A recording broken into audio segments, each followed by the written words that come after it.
বিসমিল্লাহির রহমানুর রহিম। আসসালামু আলাইকুম বন্ধুরা, আজকে তোমাদের জন্য খুবই একটি গুরুত্বপূর্ণ ভিডিও নিয়ে হাজির হয়েছি। আজকের ভিডিওটি খুবই আকর্ষণীয়, খুবই চমৎকার একটি ভিডিও নিয়ে তোমাদের সামনে হাজির হয়েছি। বন্ধুরা, ভিডিওটি শেষ পর্যন্ত দেখলে সবকিছু জানতে পারবে। তোমরা আমার হাতের মধ্যে দেখতে পাচ্ছ যে গাছটি, এই গাছটির সকলেরই চেনা, সকলেরই পরিচিত।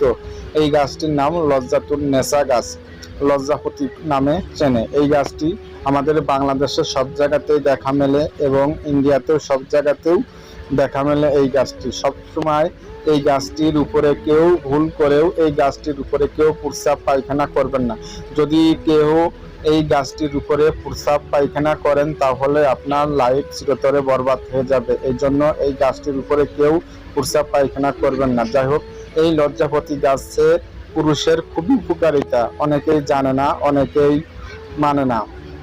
আর যদি জানতে হয় তাহলে আমাদের সঙ্গেই থাকুন, ভিডিওটি শেষ পর্যন্ত দেখুন।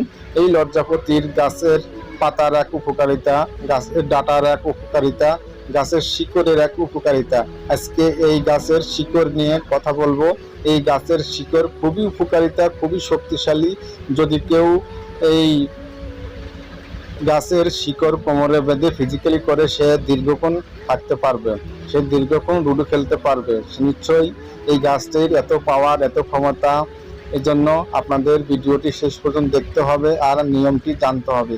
গাছ চিনলেই হবে না, গাছ দেখলেই হবে না। এই গাছ উঠোনের একটি নিয়ম আছে, সেই নিয়ম অনুসারে যদি আপনি দেখেন তাহলে অবশ্যই আপনার কাজ হবে। আমি আমার গুরুজির কাছ থেকে যেভাবে এই গাছটি উঠানোর এবং নিয়মটি শিখেছি, আমিও ঠিক তোমাদেরকে সেভাবে নিয়মটি বলবো। তার আগে বললেই নয়, যাহারা আমাদের চ্যানেলে নতুন ভিউয়ার্স আছেন তাহারা অবশ্যই আমাদের চ্যানেলটি সাবস্ক্রাইব করে আমাদের সঙ্গেই থাকবেন। যাই হোক, এই গাছ যে কোনো দিন উঠলেই হবে না। গাছ উঠোনের একটি নিয়ম, সে নিয়মটি হলো শনিবার মঙ্গলবারের দিন এই গাছটি আপনাকে তুলতে হবে। তোলার সময় কিছু নিয়ম মানতে হবে, তারপরে আপনি গাছের শিকড়টি ব্যবহার করলে আপনি দীর্ঘক্ষণ কাজ করতে পারবেন। এই শনিবার ও মঙ্গলবারের দিন ঠিক সূর্য যখন ডুবু ডুবু ভাব হয় তখন আপনাকে এই গাছটি তুলতে হবে। এই গাছটি তোলার সময় আপনার কিছু নিয়ম মানতে হবে। সে নিয়মটি হলো, আপনি যখন এই গাছটি তোলার উদ্দেশ্যে বাড়ি থেকে যাবেন তাহার 3 দিন আগে থেকে আপনাকে মাছ, মাংস, দুধ, ডিম, কাঁচা পেঁয়াজ, রসুন, গাজর, মূলা এইগুলো খাওয়া থেকে বঞ্চিত হতে হবে। 3 দিন আপনাকে এই খাবারগুলো খাওয়া যাবে না। তাহার পূর্বে আপনি গাছটি তোলেন, তাহার পূর্বে আপনার ব্যবহার করবেন। যেরকম আপনি গাছ তোলেন আর ব্যবহার করেন সেটি কাজ হবে না। এই জন্য আপনাকে এই নিয়মটি মানতে হবে। ঠিক সন্ধ্যার সময় গাছের সামনে যাইবেন, গাছের উপরে 3টা থাবা দিয়ে আপনি গাছের শিকড়গুলো সংগ্রহ করে নিয়ে চলে আসবেন। আর এই কাজটি যার সমস্যা সে নিজেই করতে হবে, অপরকে দিয়ে করালে হবে না। এই জন্য যার সমস্যা সে নিজেই কাজ করতে হবে। এই গাছটি তোলার উদ্দেশ্যে যখন যাইবেন বাড়ি থেকে তখন পিছনে তাকানো যাবে না। আপনি সরাসরি গাছের উদ্দেশ্যে চলে যাবেন, কাউরে সঙ্গে নেওয়া যাবে না। এই জন্য আপনি নিজের কাজ নিজে করবেন, নিয়মগুলো নিজেই মানবেন।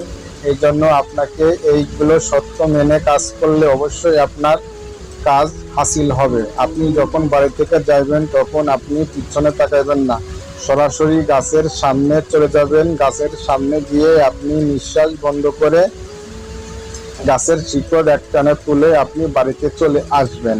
বাড়িতে আসার সময়, যাওয়ার সময় আপনি পিছনে তাকাইবেন না, কাউরে সঙ্গে নেবেন না।